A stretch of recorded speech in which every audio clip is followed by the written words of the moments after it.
Hey, this is Yankee Prepper, and I am going to drink this cup of coffee and put up the last video in my series on prepper lifestyle.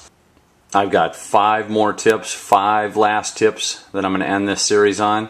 And I know there's lots of other jobs out there concerning maintaining your vehicles that I could do. But this series was really meant to inspire you, to show you what you can do, really to point out what prepping is really all about, and how this would help you now when times are good or even when times are bad. Anyway, I'm going to enjoy my coffee. Tip number 1, get a K&N filter, especially if you're planning on keeping the vehicle for a long time. If you want to save money, if you want your vehicle to run more efficient, and you want to make your life easier, this is the only way to go. K&N filter. Tip number 2, learn to put your own exhaust on. Learn to replace your own exhaust. This will save you a ton of money. And let me tell you, this isn't hard. Anybody that's ever played with Legos, anybody that's ever put an erector set together should be able to put their own exhaust on. Tip number 3, learn to change your vehicle's oxygen sensors. This applies to the newer vehicles.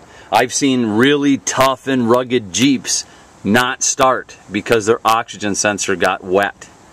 It's sad but true. These things are designed to fail on you. Most likely there are 2 on your vehicle if you do have oxygen sensors. And this is just one of the reasons I don't recommend investing your money in a new vehicle. But if you do have them, learn to change them, because it'll save you $200 or $300 every time, and that doesn't even count all the dropping off, waiting, and picking up you have to deal with when these do go bad. And not only are they designed to fail, but they are often engineered and placed in places in your engine compartment that are almost impossible to get to. And on top of that, just to top it off, they oftentimes require a special socket to remove them. This is all planned just for you.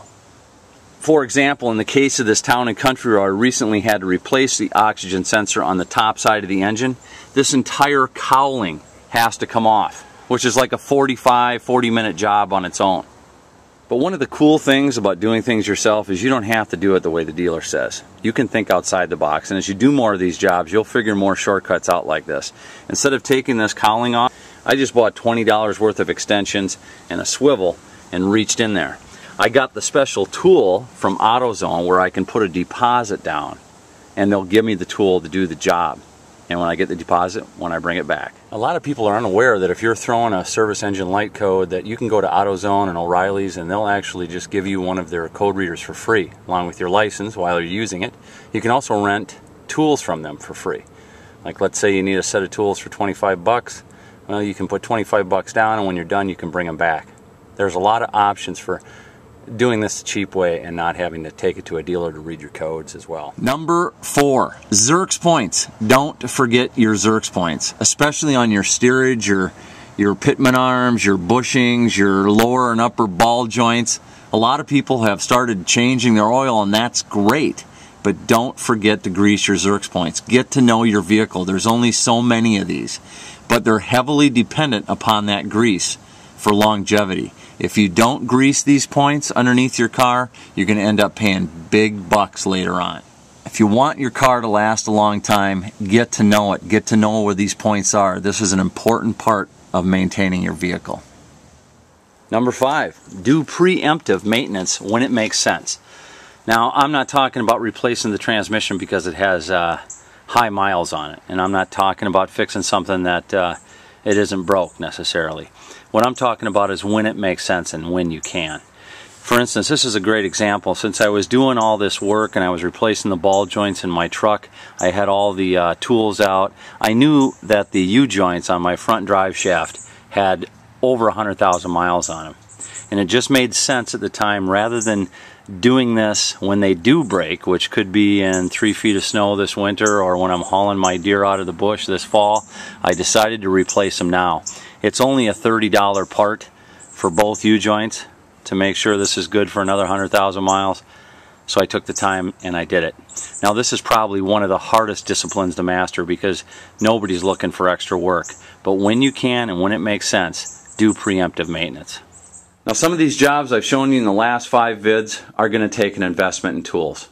okay? But those tools are going to last you the rest of your life, and you're actually going to use them, and you're going to build skills with them. It's well worth it to do so.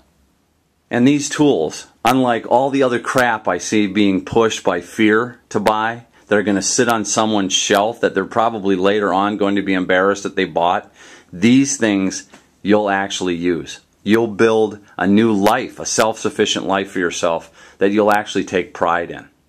And this, to me, is what prepping's all about. This is the road to self-sufficiency.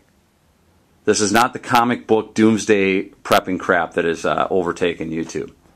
This is not, fear-mongering to buy crap you're never going to use.